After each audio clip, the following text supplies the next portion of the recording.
I'll give a quick demonstration of air operated double diaphragm pump test rig that we've built and just newly completed today. Alright, so operator needs to know that this pipe here is the suction pipe, that's on the left hand side, connects to the suction port of a diaphragm pump. Equal opposite is the discharge line, which follows through to this point here on the right hand side of the machine. First thing you notice on the discharge side is a pressure gauge, followed by a ball valve, then a cumulative flow meter, which discharges back down through the surface of the test rig. And next to it again you'll see the suction line coming up there. I'll just drop underneath there to show you quickly underneath.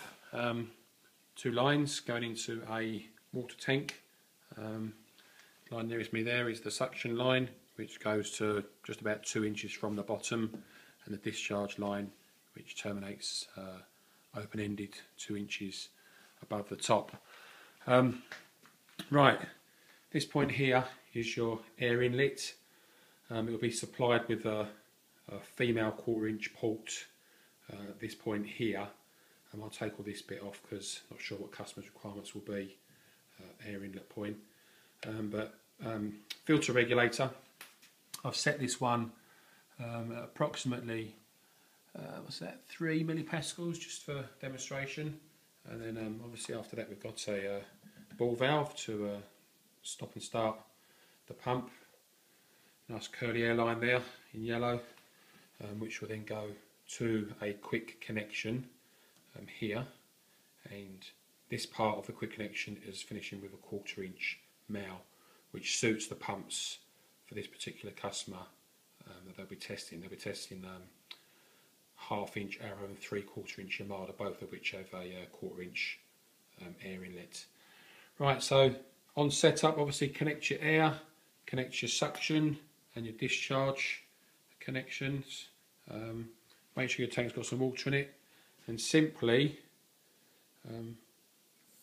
ease on your air line, at which point the air pump itself shows some action. You can see the discharge line is typically resonating with the pulsation from the pump there, and the water goes first up the suction pipe, the nearest pipe there, through this valve here into the pump, and through the pump out the top side. Oops, just burst a infection there. Let's turn it back up again. Through the cam lock, discharge line, through the pressure gauge, which is showing 0 discharge pressure at this moment in time, which is all open lines and very short runs. And there's your cumulative flow meter showing tick over of the pump.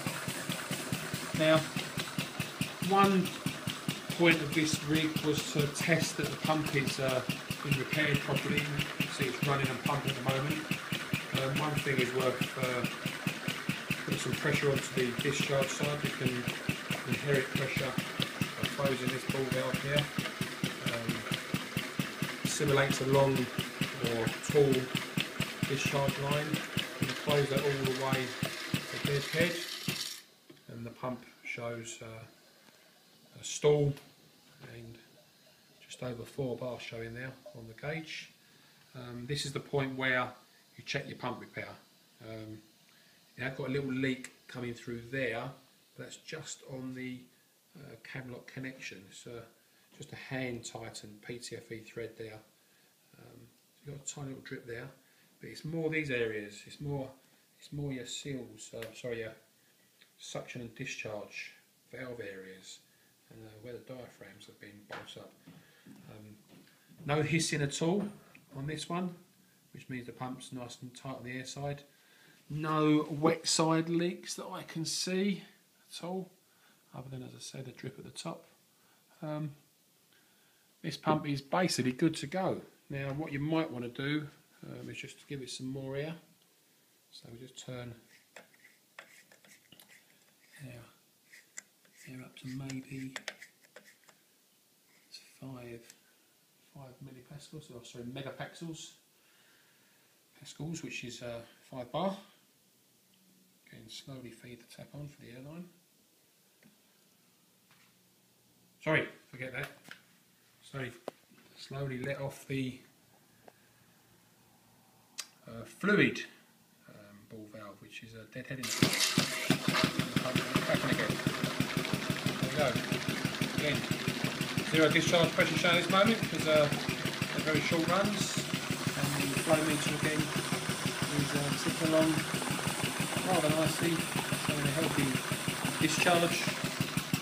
And basically, there you have it, all ready to ship to customer.